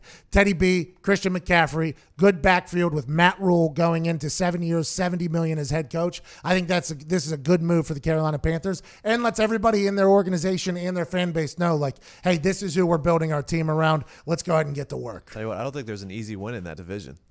Yeah, the NFC South is real right now. Must-see television, primetime television. The Atlanta Falcons, who knows what they're going to do. Maybe they're good at football. I get a lot of people that listen from Atlanta who tell me I don't give enough respect to the Falcons because I watch Matt Ryan throw a deep ball 15 yards short at the end of a game. I mean, that is my personal observation, but I think Matt Ryan, very good quarterback at sometimes. I think he's getting a little bit older. His window's getting smaller, so maybe he's getting a little bit more desperate. And last year they stunk for some reason, had all the talent in the world, fired every other coach but the head coach. It almost feels like they're in a rebuild with the same players. I don't know how that feels. They feel like they could potentially be left out in that whole group. Carolina Panthers are young and hungry, potentially growing. And obviously everybody knows Tampa and New Orleans are going to be good at football. NFC South is going to be a tough road to get out of. But if you do, you're probably going to be in a pretty good spot. Mm-hmm. We got to get to a break because we got Jordan Palmer on the other side. Jordan Palmer, brother of Carson Palmer, now runs Quarterback Summit and trains quarterbacks in the offseason in California while riding electronic skateboards. Yes, he does. He rides a lot of those electric skateboards. He always gets like the shot of the beach with him on his electric skateboard. What a life. It's like that. It feels like he's listening to the OC's song literally every time. California, California, here we come.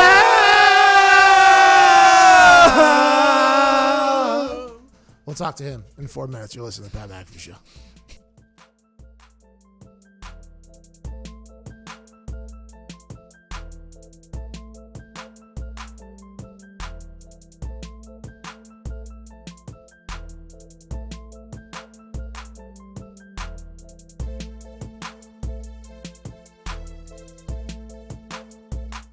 I was on a team that was very bad at football.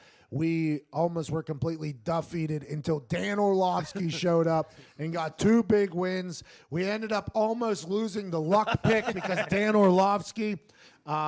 Everybody thinks they're going to get fired. Every player thinks they're going to get cut. Every coach thinks they're going to get fired. They try to pawn blame off on other positional groups. If it's the linebackers, they're like, we did our job. D-line can't do anything, can't stop it. There's a lot of that chatter, but it's a miserable existence. I mean, it's just the way it is. That's why you have to have so much respect for a player like Joe Thomas, who played a perennial all-pro career in a situation that was so negative and so terrible. I think if Joe Thomas got a chance and his knees let him experience a winning organization, I couldn't even fathom what Joe Thomas would have thought. I mean, life is just much better whenever you win. When you win, food tastes better.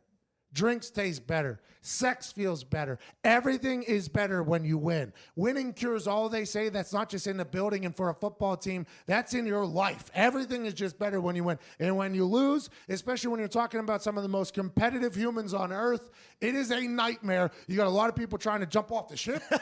You got a lot of people trying to figure it out. And whenever you're in a situation like that, it's just a full-blown nightmare for everybody. You got to think, when you get to the NFL, let's assume that the humans that make it to the NFL have had a lot of success through their lives. High school football, probably one good player, a guy who's going to make the NFL can lead a team to success. In college, if you have a couple good players that can make the NFL and make it to the Dolphins, even though the Dolphins stink, you're still going to make the NFL. Let's assume that team has had success. So then you get to a completely unsuccessful operation, a completely defeated operation, and then it's like, man, this is a whole new life for us. I'll never forget, I had a coach, special teams coach. I won't say his name because this is a terrible thing to say as a coach. We lost the game. It was back in the first regime. We were a good team. We lost the game, and everybody was moping. You know, like people were not happy that we lost the game the next day. He was, you guys just haven't lost enough. That's what he said. Everybody looked at him and was like, yeah, no crap. What are you talking about, dude? Yeah, this is the winningest decade in NFL history here. Yeah, you haven't lost enough. It's like, you've lost too much, maybe. Are you just comfortable at this point? And that's whenever it can get a little scary. Whenever people are just comfortable just getting their asses kicked every week, that could be a problem. That's when the culture is probably a lost cause. That's when the locker room's too worried about playing dice or playing Boo-Ray or anything else like that. When that starts happening after losses, then you know you're in a bad spot. And I would assume that's not happening at the Dolphins, especially under Ryan Fitzpatrick's watch. But maybe it is. I don't know. But that is a miserable existence. I am not a fan of that.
Welcome back to the Pat McAfee Show. I don't know why that happened right there. Let's go to Nathaniel down there in Louisiana. Nathaniel, what's going on, pal? What's good? How are we doing, boys? Not as good as you, Nate. What's going on, Nate Dogg down there in Louisiana, down in Bayou? Yeah. Woo! Woo! Woo! Woo! Y'all gonna buy Woo! Woo! I'm gonna tell you why my Saints will win the division. Are you ready for this? My Saints will win because we have the GOAT, Drew Brees. All right. Started out good. Not bad. Yeah. Down there in Louisiana, I like what he did there. Nathaniel really brought it. Does he go by Nathan or Nathaniel? Nathaniel is how he introduced I himself. you got to dock a couple points there. Anybody that forces somebody to call you Nathaniel, I think you should be slapped in the mouth. But I like this call early, and I appreciate him. He was down there in Louisiana. Thought he's potentially going to ask about a guy who's going to be the number 1 overall pick in the draft coming up next week. He who is training that man is the leader of the Quarterback Summit, former quarterback in the NFL for a long, long time, and also the man who created an app that tells you when to pee during movies, Jordan Palmer. Hey, Jordan! Hey, come on, guys! I took louder. Yeah, Jordan! I'm gonna be honest. I think why we got quiet is you kind of look like a skinnier Garth Brooks right now. Oh, I feel good about it. Yeah. You know, it's funny on the Nathaniel forcing somebody to call you by the longer version of your name. I couldn't help but think of Mitchell Trubisky early on, who wanted to be Mitchell and not Mitch, and now it's just Nicholas Foles. Oh, wow. Shot across the bow from the Quarterback Summit leader. We'll talk about other quarterbacks, but obviously the big conversation right now, especially for you, is your guy Joe Burrow. How has training been? Have you found a way to make him even better than what he already was? I don't know how you would do that. How is the pro day, simulated pro day, and everything like that going for Joe Burrow in the Quarterback Summit right now? Well, Joe's in a unique spot because the plan was he was never going to run a 40 or do a pro agility drill or L drill or any of the running events. And Kyler Murray had the same approach last year. Part of it's because of what he put on tape, and part of it's because if you're kind of going to be the number 1 pick, do you want to invest the amount of time that you would put, which is really about 24 different workouts for an hour long where you would work on those things. So is that the best use of time? Or is it better to just show up to Indianapolis? Last time we talked was in Indianapolis, meet with the teams. And then when you have your pro day, which was supposed to be April 4th, and when you have your pro day, then you just throw. Well, the pro day is obviously canceled with what's going on in the world. And so for him, the draft training process is kind of concluded. When stuff started getting hairy and travel started getting hairy, he went back home with his family. And he's just been breaking down tape, getting to know these divisions better, getting to know these defensive, these coordinators better. And he's just been working on the mental part of his game, throwing at his high school and working out, because right now it's just difficult to even get a field space. I've got a handful of NFL vets out here, and we're in a skateboard video where we're going to try and skateboard on a rail as long as we can until security throws us off. And so it's just weird times, but Joe is, I think, the least affected guy by this. Because it doesn't affect his draft process. It's not going to affect his stock, and he's going to be ready to rock anyways. You need to get a Big Black out there. He used to take care of all that stuff for Rob Dyrdek. And if I know anything, R.I.P. Yeah, R.I.P. to Big Black. I got a chance to party with that guy one night. Great time, Big Black. Shout out to Big Black. Do you think Joe Burrow's ready to be the guy? There's all these. You have to say yes, obviously, because you're his coach. But what makes you think that this guy who had one massive year, a mic drop type year, where you win the national championship, you win the Heisman, now you're the number 1 overall pick, how will he be able to sustain that success in this incredibly hot run that he's on? What is his makeup that makes you think like this guy is going to be that guy in the NFL? Yeah, I have to say yes, but I don't have to give a good answer, and I'm gonna go ahead and do that. Bingo. So. Part of it is when I met him, it was 12 months ago. So it was really before he had come onto the scene. And all I can tell you is that almost every single thing that happened this year, he was expecting that to happen, and not in a cocky way, but he's like, listen, we got a team that can win the national championship. And if we do, my receivers, this coordinator, what we're doing on offense, again, me and the guys around me just kind of watched everything that happened this year is all kind of stuff that he had talked about, and stuff that I believed could happen too. You start hearing about who Jamar Chase is and Justin Jefferson and the tight end and the running back. You start hearing about these guys, and he goes, people don't realize who we have on defense. This is a team that had 18 guys at the NFL Combine this year, which is a record. So they didn't just have Joe Burrow and a bunch of slappies. They had like the best team that LSU's had, and so. For him to be able to have the confidence to see that happen and then go ahead and make sure that each week he continued to get better.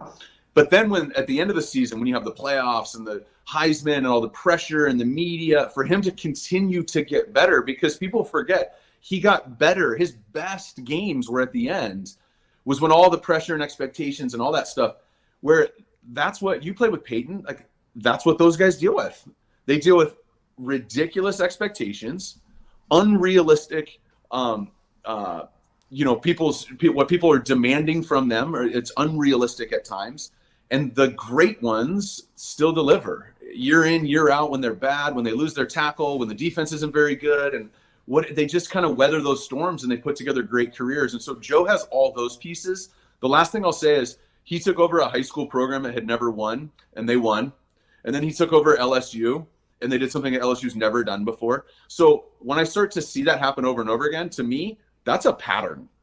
That's not a great season. That's not got lucky with good receivers. That is a pattern, and I think that's what the teams are going to look for him to do too. I love his calm, cool demeanor. I saw him at the SEC Championship in warm-ups, actually, and it was before a lot of people were in the stadium. He was just in a T-shirt. He had some headphones on, and they had all across the stadium, they zoomed in on his face, and he just looked so, like, I don't want to say confident, but he did. It was like this calm, cool, biggest game he's ever played in the SEC Championship. The whole world is bearing down on him. You got Tim Tebow on the sideline. You got CBS on the sideline. You got Game Day. Everybody's there. McAfee on the sideline. I was in a suite. I was up in a suite. Oh, you're in a suite. Yeah, I was in a suite, but I was having a good time, but I was up in a suite, and it seemed like he didn't even have anything that rattled him. And then on national championship, I was actually standing less than 2 feet away from him doing warm-ups, and he had this same calm national championship game where you learn a lot about people in those massive moments. In warm-ups,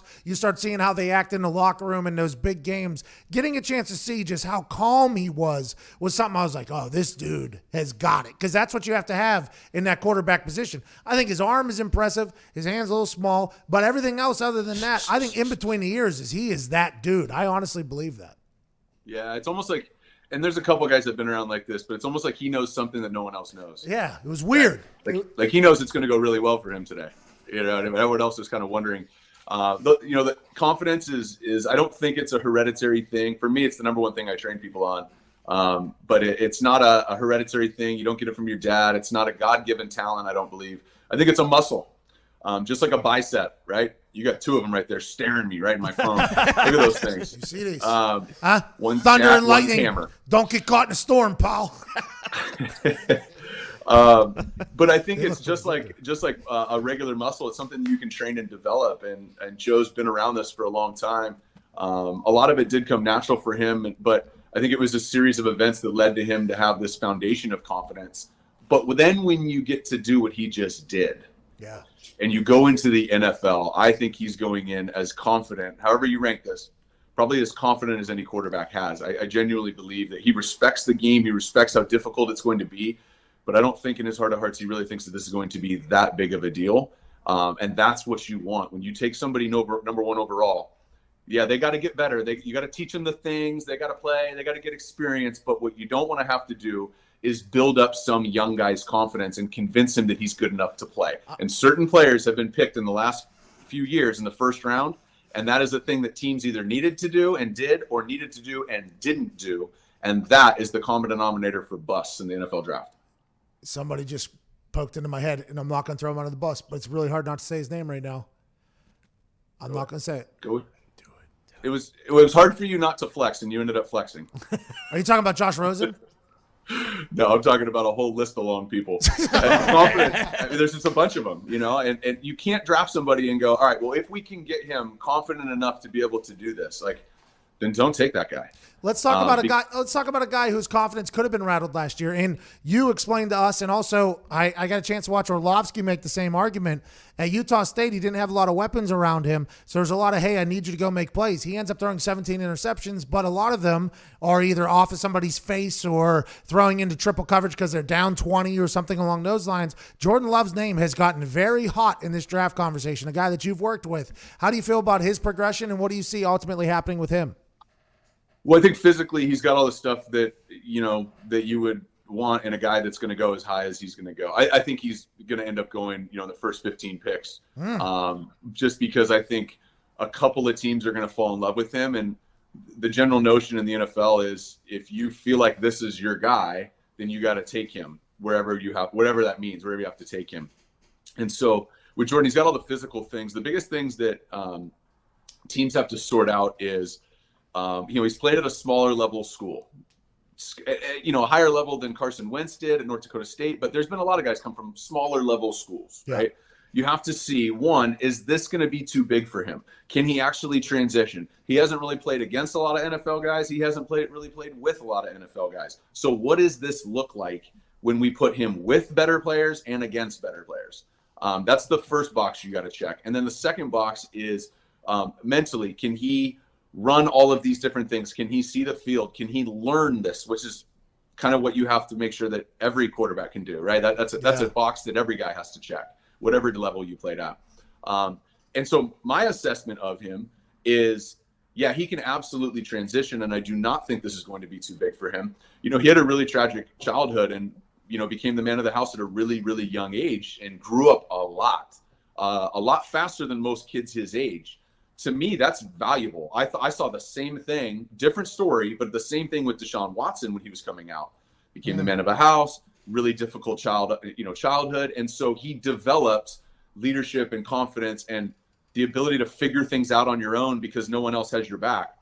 Jordan had a lot of that too. And so that creates a foundation of a lot of maturity at a young age. And then the second thing is can he learn the stuff? And I've spent enough time on the board with him to say definitively, this dude is very, very smart. And his recall, if you give him a long NFL play, his ability to recall that and spit that back to you. If I say H set to gun spread right H, hot dual China drive F read, alert Mustang dragon on a white one, which is 2 plays asking you to have a lot of different things going on. Jordan is the guy who's capable of really layering on information, regurgitating it, and making decisions. So I say you take him wherever you feel like you need to take him, but there's a couple of teams that I think are already head over heels for him. I'll tell you what, that 8-set Jag and China rollover one is probably the reason why I never got to the NFL quarterback. Probably because I could not do what you just rolled back. Well, punters have to have a personal protector. They make the calls, so then the punter can just focus on kicking it. I would like to let you know though, I got a good couple ducks, dude. I got good ducks. I can get I got from the diaphragm. I've drawn people off sides. That was a weapon for our field goal team. So I often asked, could I maybe call the cadence for the punts? I was shut down every single time, but I did throw that out there. You know, you were a Swiss Army knife. Amen. Since teams haven't been able to really meet with these players in person, right? Because I heard a story last week about Josh McDaniels flying down to Baker Mayfield in Austin the week of the draft to talk with him to see if he's the guy that they actually want. And you hear about these stories about scouts and maybe even owners and general managers going to meet with players that they're thinking about taking in the first round, like 2-3 days before the draft, just get one final, yeah, this is a guy we want to invest a lot of money in. They can't obviously do that. So have a lot of teams been calling you to get hey, you've been around this guy on a regular basis, or do they reach out? Has anybody called you to get information on these players a little bit deeper than just what they can see on film? Yeah, 100% across a lot of positions. But, the teams have to be resourceful right now. Yeah, it's a big deal that they can't go through the typical evaluation process. But at the same time, it's an even playing field. Nobody can. And so I think it's unfortunate. And the players that are going to get affected are the ones who really needed a pro day. Oh, yeah. Whether they didn't go to the combine or they didn't, do well at the combine, who really needed a good, have a pro day. And the guys who really needed the 30 visits. So every NFL team, for those who don't know, they get 30 visits. They can bring in 30 players. They don't have to bring in 30, but they can bring up to 30. And they basically spend a whole day there, kind of like a glorified recruiting trip, but they're evaluating the players. Well, there's a lot of players that, their stuff, they played well on tape, but it didn't show up in Indy. But if you got to spend a day with them, you'd fall in love with them. Those guys are going to miss out. And that's not specific to any position group. The guy where, if I'm looking at a bunch of punters who can all have the same average, but you bring in a Pat McAfee who's got a big personality and cool and who has gunned up. I mean, I'm talking about gunned up, right? Look at that. Oh, you got triceps too. You ever see that, Jordan? Rear naked joke on the microphone. It happened so fast. I don't know that I did see it happen. So, but in all seriousness, if I bring in a dork who can punt it just as far as you, and I bring in you, that 30 visits going to have a better effect. You're going to go with the guy who's the personality. So that it's going to affect those players who needed either the visits or needed the pro days. It's going to affect the teams who love a player, but they aren't sure if it's a fit in the locker room.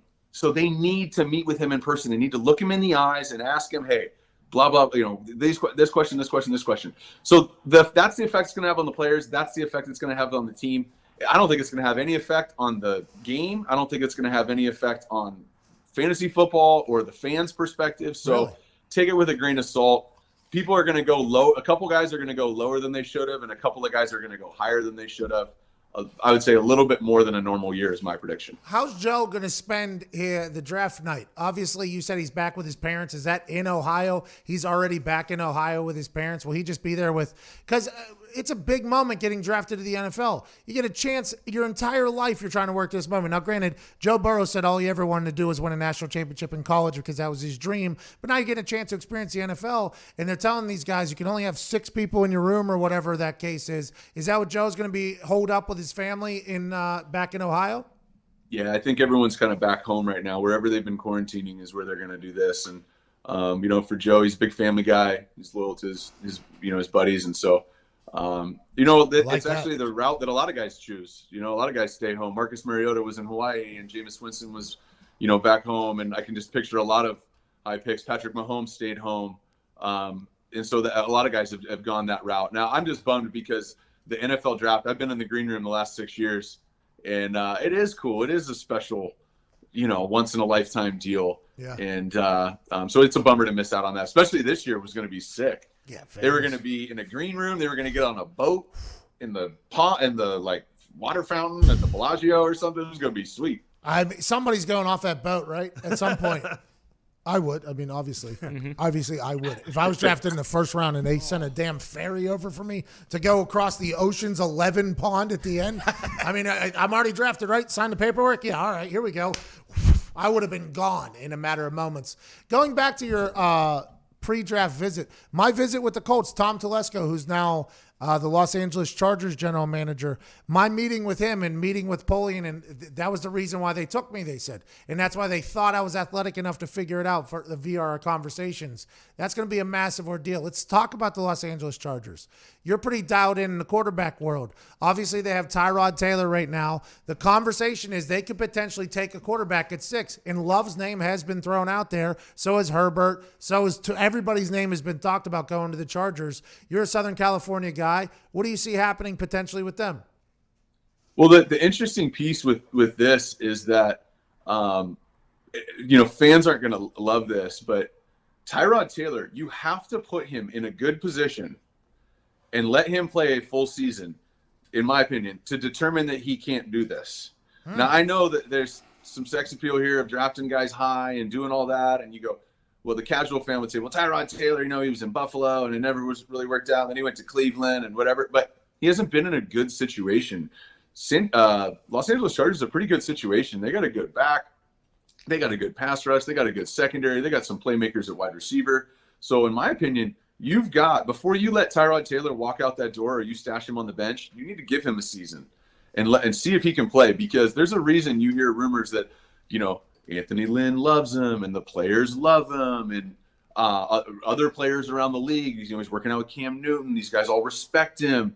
But I can remember when he was in Baltimore early on, and I've known him for a long time, and players saying, man, the dude playing on practice squad, man, before Flacco won a Super Bowl, I don't know who's better, him or Flacco. I remember players telling me that. I don't know what the media said. I just remember players on the Ravens telling me, dude, this guy Tyrod Taylor can play. And he just hasn't been in good situations. And so I think if you're the Chargers, there's a lot to look at this draft. But I also believe they know what they got there, too. And so it'll be interesting. If they have somebody ranked number 1 overall and they fall to them at 6, you got to evaluate that. But I don't know that you can just cast Tyrod Taylor aside yet. Well, Jordan, I appreciate you for your time, your brain, your Garth Brooks beard, everything. I can't thank you enough, brother. Appreciate it. Thanks for having me on, man. Hey, thanks for coming on. Next week, you're going to be loaded, I assume, with interviews. Well, I'll be back.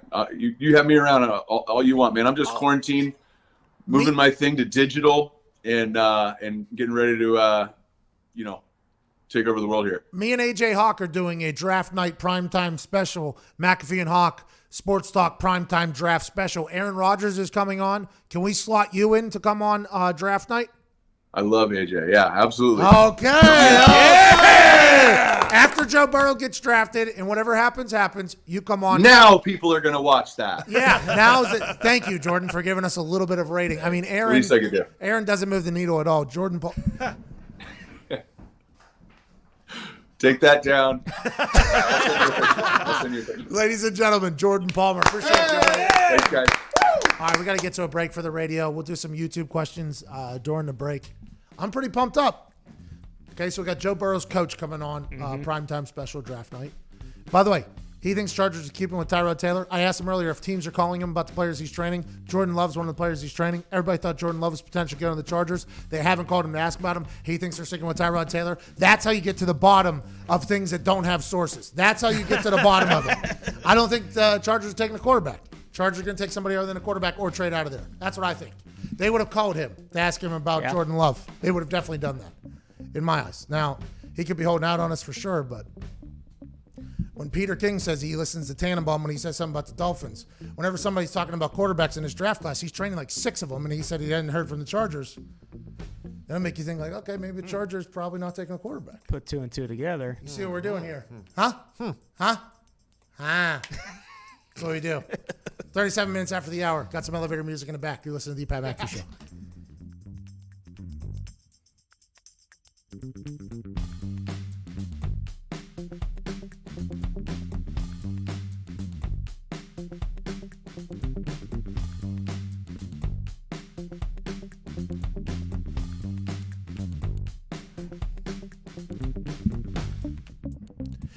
Ladies and gentlemen, every once in a while we like to dive deep into the annals of the internet. The most beautiful place there, the YouTube comment section for some YouTube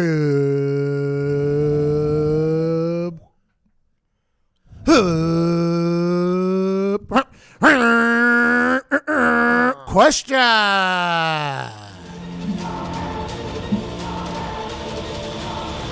YouTube question. Came in a little hot there, Zeke. Can't wait to hear what the question is, pal. Yes, sir. Sam Beeston.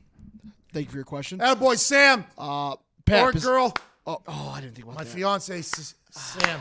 Either or. Either or. We're okay. He or she. Pronouns matter. We apologize if we got that wrong. Shout out to Sammy B. Attaboy, Sammy. Or girl, Sammy. Sammy. Pat, besides Troy Polamalu, of course, who is your least favorite player to play against and why? That's interesting because I didn't really play against anybody, right? It was me versus the ball in all occasions. If I wanted to hit the perfect punt, it was just me and the ball. Now, granted, I guess somebody could come in and block. The reason why Troy Polamalu is mentioned there is for reasons we don't have to dive into other than the fact he stole my dream in front of my family. Son of a bitch. Troy Polamalu is number one, right? Because when you lock eyes with that guy, and you know that he's standing exactly where you're supposed to go, you immediately get this sense of fear all the way into your soul, and you check out of it. That's what I did. And every single post from the NFL and the checkdown account about Troy Polamalu has always been like, he has this incredible sense of knowing what's going to happen and timing and things like that. And I'm like, no shit! Everybody knows that. He was so good at football. It was so fun to watch him growing up in Pittsburgh. It was so fun to potentially have a touchdown in front of my family and then get ruined by the guy, which is basically his legacy of knowing things that were going to happen before they happened. I'm honored to be a small part of that little bit of a storyline in Troy Polamalu's historic Hall of Fame career. So obviously I hated playing against Troy Polamalu, but that was potentially the only time we were ever on the field at the same time. I don't think he played a lot of special teams. In that moment, he ruined my life, and then he walked off with, did his thing and then just walked it off with head and shoulders great hair. Other than that, Tyreek Hill is the guy that I never wanted to be on the field at the same time I was on because that meant he was probably trying to ruin my life. Shane Leckler told me in warm-ups before we played Tyreek Hill for the first time, he walked over to me and he goes, have you played Kansas City Chiefs yet? And I go, no. He goes, buddy, wait till you see 10. And Shane Leckler at this point had already played in the NFL for 20 years and punted to everybody. Devin Hester's, you name it. Josh Cribbs's, everybody in the history of the NFL he has played against and punted to and all that stuff. And he goes, buddy, when you play the Kansas City Chiefs, you take the snap, and as soon as you get the snap, you turn directly sideways and punt that son of a bitch into the crowd.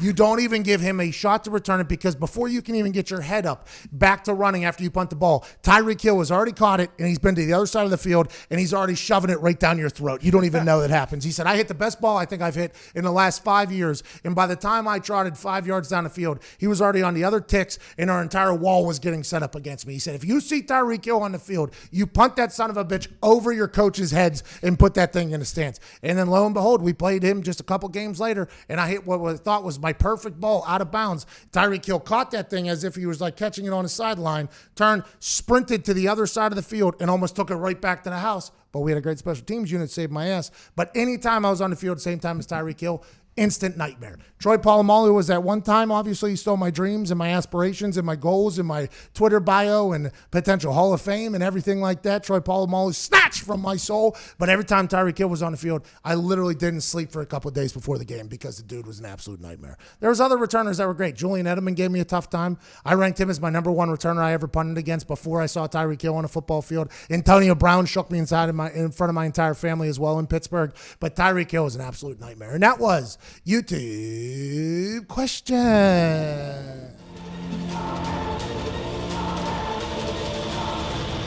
YouTube question.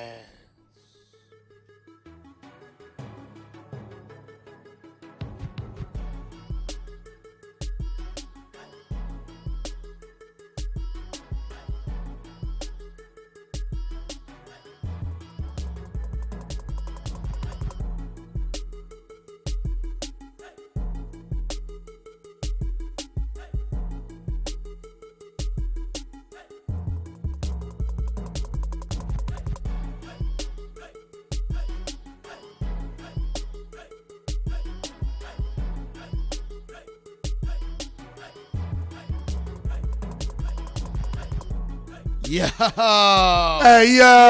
Hey, yo. Now more than ever, we know that businesses are grappling with incredible challenging times. A lot of things in life and business are changing right now, and we're all adapting to our new priorities. While it takes time to adjust, LinkedIn believes that we can create opportunity with our community comes together. Whether you are looking to hire for a critical role or thinking about needs that you may have in the future, LinkedIn Jobs is here to help. You're nailing it. Thank you. No problem. LinkedIn is an active community with over 675 million members worldwide. Right. LinkedIn screens candidates for the hard and soft skills. What are those? I don't know. That you are looking for, and put your job in front of candidates looking for job opportunities like yours. I don't know. Usually there's a space for soft skills. It wasn't there today. Hey, that's on them. That's not on you, Zito. You're doing your job. Thank you. No problem, Zito. Thank you. With LinkedIn, you No can... problem. Thank you. With LinkedIn, you No can... problem. Thank you. With LinkedIn, you can... No problem. Thank you. With LinkedIn, you can hire the right person quickly. It's no problem. Thank you. With LinkedIn, I'm going to call the action real quick. When it's time to hire and find the right person, LinkedIn is here to help. Plus, if you need a hire for healthcare or essential services, you can post your job for free. Just visit linkedin.com/Pat. Again, that's linkedin.com/Pat to post a job now. Terms and conditions may apply. Attaboy, Z. Attaboy. Oh. Whoa. James. Let's go to Nick in Denver, Colorado. Nick, how's it going, pal? Patty, hi. What is the word, brother? Is that Sean? It sounded like Sean at the beginning. What's going on, brother? What's up, brother? Hey, quick question. With the Indy 500 moving to August, is that going to mess everything up for the state of Indiana? And are you guys planning to go to have a live show there? Great question. We'll not be doing a live show there ever again, but I do think that it not being in May is a bummer because hundreds and hundreds of thousands of humans from around the world flock to little old Indianapolis. And this is why Hoosier hospitality is a real thing. We host the world's largest sporting event every single year, and the city does it in fantastic fashion. Now, granted, there's always somebody that passes away, whether it's in the party or in the parking lot, but out of 300, 400,000 people, sometimes things like that are going to happen. Yeah. A lot of people that come have no idea the race even happens. There's an entire festival happening, a carnival happening, and Indiana does a great job hosting plenty of events. That's why the Super Bowl will inevitably come back here. But if the weather isn't like it was, it's going to be an absolute cluster truck because cold weather Super Bowls are crazy.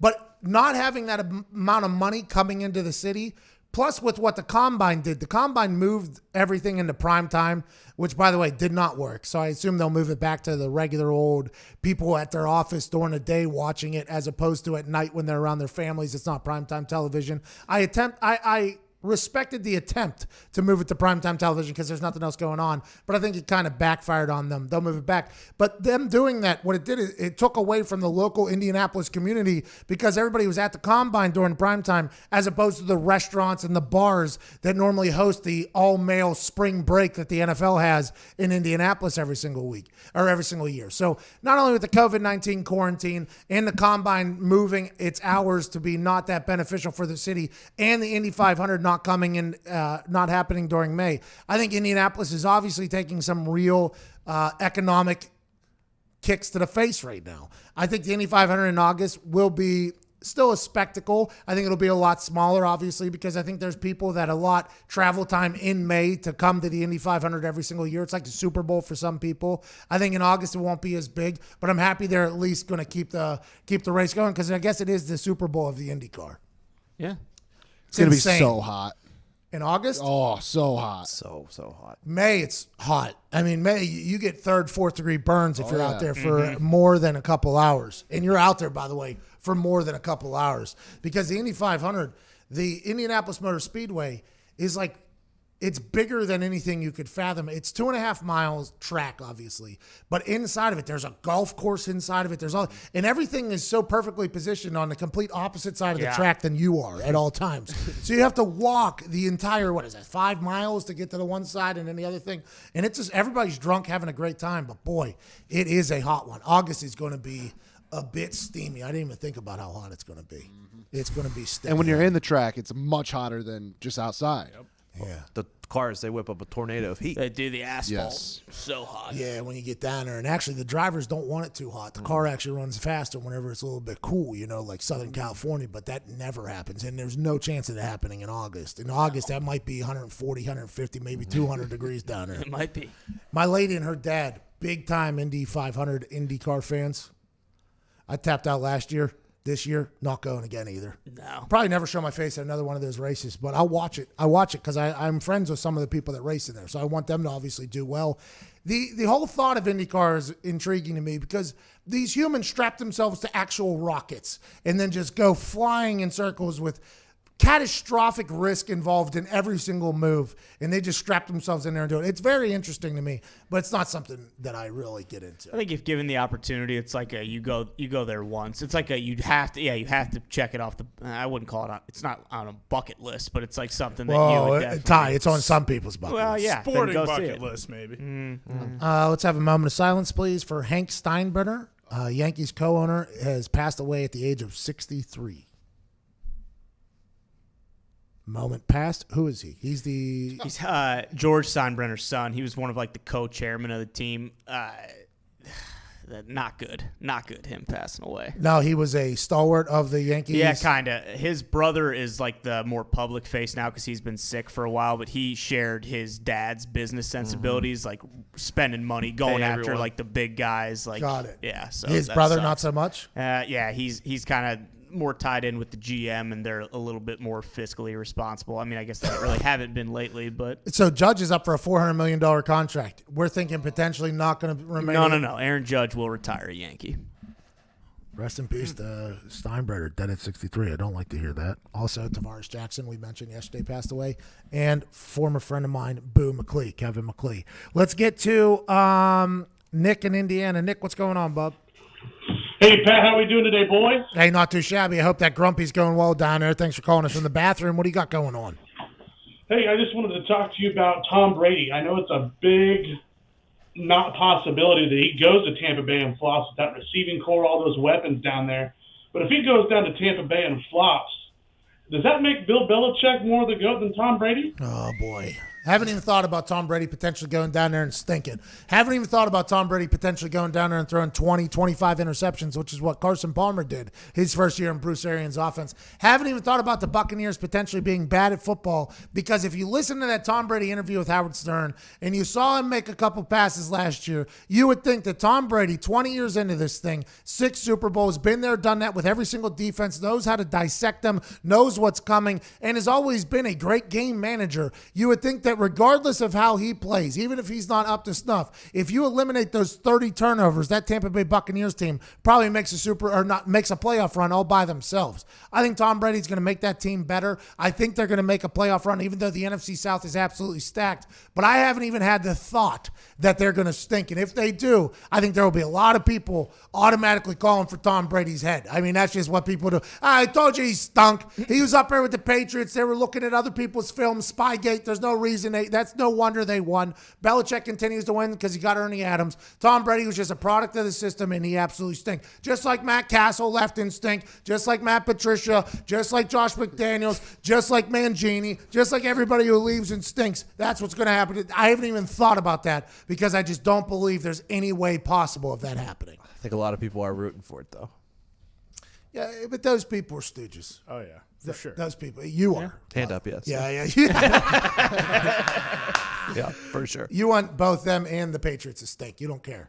No, I'm okay with the Patriots doing whatever now. I don't care about the Patriots anymore. I want Tom to fail epically, though. Really? Yeah. Why? Because that Howard Stern interview?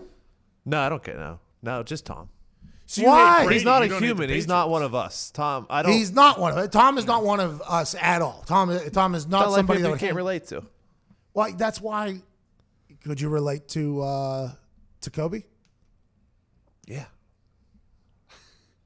Of course.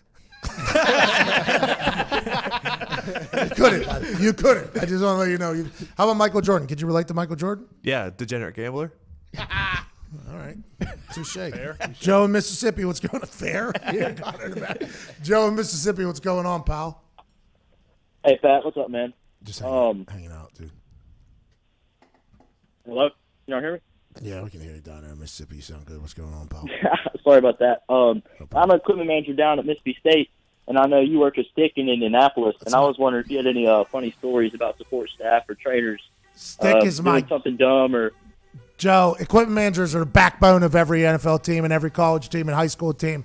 The blue-collar workers that you need to get the job done. Them and the athletic trainers don't get enough credit for what they do day in, day out to make a team operate. Stick, who's down in Mississippi State, was with the Colts. Legend of a man. Sent me a jersey. I appreciate the hell out of them. Down there in the Bulldogs for the Egg Bowl that I got to call, where the guy peed, missed the kick, lose. Yep. Everybody's fired. Everybody's up in arms. And I'm calling that game, having a good time.